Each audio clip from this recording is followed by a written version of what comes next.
And we actually see this in this movie. In the first part, we see it with actually Sergeant James. Do you guys remember in this scene with Sergeant James when he thinks that the boy is dead? Remember Beckham? Remember when he thinks that the boy lying on this table, he thinks it's Beckham. And what does he do? Pretty much snaps, right? That's when we start to see, I think, Sergeant James' character, Will's character, start to change dramatically. Because now the situation just got personal for him, right? And we see this in a lot of films. We see that there's this thing where, okay, there's this story, we're leading up to it, and then something happens in the character where something just gets personal for their character, and now it's okay, this is what's going to drive the story, or this is what's going to drive the rest of the film.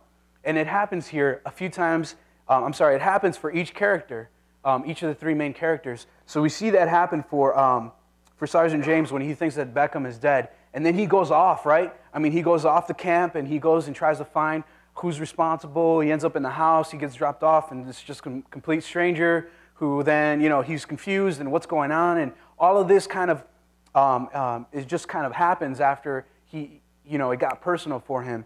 For Eldridge, you guys remember the scene when shortly after he's walking out with the boy, the doc gets killed.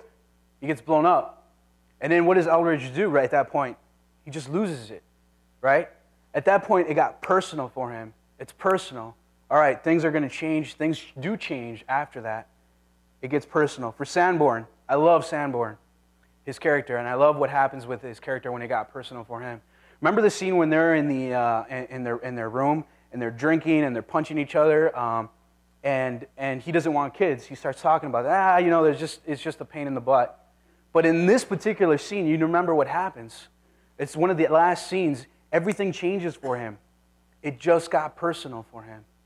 All of a sudden, what does he want? A baby boy. He's like, I don't even have a baby boy, man. Right? It just got personal for him. Something happens. Something like triggers his way of his direction in his life, where it was going, and it got personal. For us, I think this is where it resonates with us. For us, a lot of times, we hear about things, right? We hear about things, and we're like, oh, yeah, sure, sure. But then it happens to us, and then it changes everything. It gets personal, right? It's pretty amazing how this happens. It could be something as intense as something as severe as something like cancer, or something as minute or as like a fender bender. No big deal, but it happened to us. All of a sudden, it's like, oh, this happened to me. And it happens. The second thing I want to, and I think this is what the film does very well, it brings this idea that something just got personal, and it happens in our lives. The second thing that I'll end with is this whole concept of war as a drug. I think is pretty clean cut in how it comes across in this movie. And you see that in Jeremy Renner's character, and Will. You see that in his character where this war is a drug.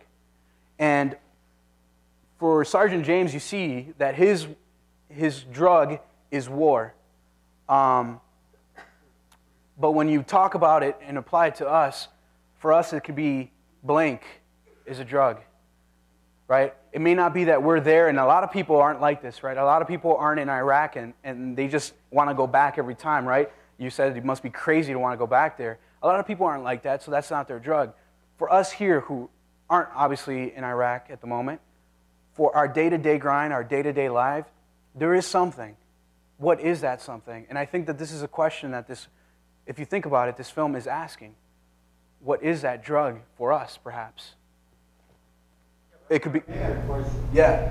How, not just in this part of it, but all the rest of it, so how do they come back after living on the edge for 365 days and then come back to our lifestyle? It's got to be one hell of an emotion. Oh yeah, it's got to be, and I know I don't know too much about what the process is for the Army or for those in the service, but I know that there is this whole exit process that they go through, right, to make sure that they're stable in some sense, and it's pretty intense. But I think that they kind of give them these resources. But yeah, it's how do you go back to this day-to-day life, And this movie did a great job in how it ended that way, right? You see, how does he go back to cleaning gutters? He can make a decision to disarm a bomb in a split second, but he can't choose cereal. You know, you see this and you're like, holy cow, this is pretty crazy how these people, how these guys can actually go back and just shift, right? And that's why I think that there's this question, or there's this concept of, for them, it's because this is what they do, this is where they feel, this is where their element is, this is where they feel that this is their element, and so this is their drug, this is where they exceed or they excel. And one of the questions that I want to ask is this: what is that? What is that drug perhaps for us? And I want to talk a little bit about this quote that he kind of ends the movie with. It's kind of sad, but it's very true, I think, for a lot of people. The older you get, the fewer things you love. And then he tells his son, eventually you end up loving just the one thing. And he's, of course, not talking about himself. Eventually, you just end up loving. For him, it's disarming these bombs. And I have to ask why. Why is it that he's at this point? Why is it that he's here? And I think I'm going to go far and just kind of call it a stretch, but I think it's because it makes him feel alive. I think it's because it makes him feel useful. There's a purpose to his life when he's doing the one thing. And it's sad that that is above him being a husband or even a father. But it's true. And that's apparently what's going on here, and that's really what happens in life. So one of the questions that I just wanted to end with is that one right there, is why. And in film and theology, one of the things that we do is we kind of dig into these movies, and I hope that when we go to the movies, for me, movies are kind of a drug. I really do enjoy them, and you know, it's one of those things where, you know, my wife always kind of makes fun of me, right? Movie comes out, and I'm probably going to go see it, even if she's not, you know, I'll go to the movie by myself, that's fine.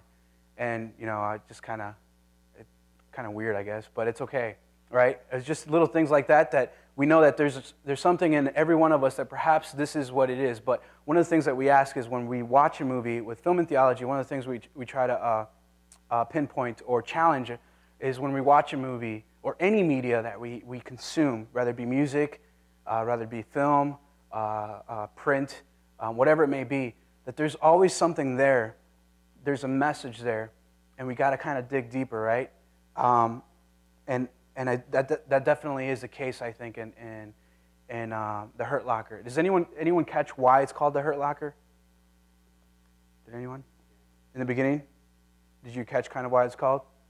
The reason it's called The Hurt Locker, and I actually saw this movie 3 times already, and I kept asking that question, and for whatever reason I kept missing it until today. A buddy of mine actually told me, we were talking about it earlier, and that's what they call the boxes when someone blows up, when someone dies from a bomb, and then they're shipped back in a box.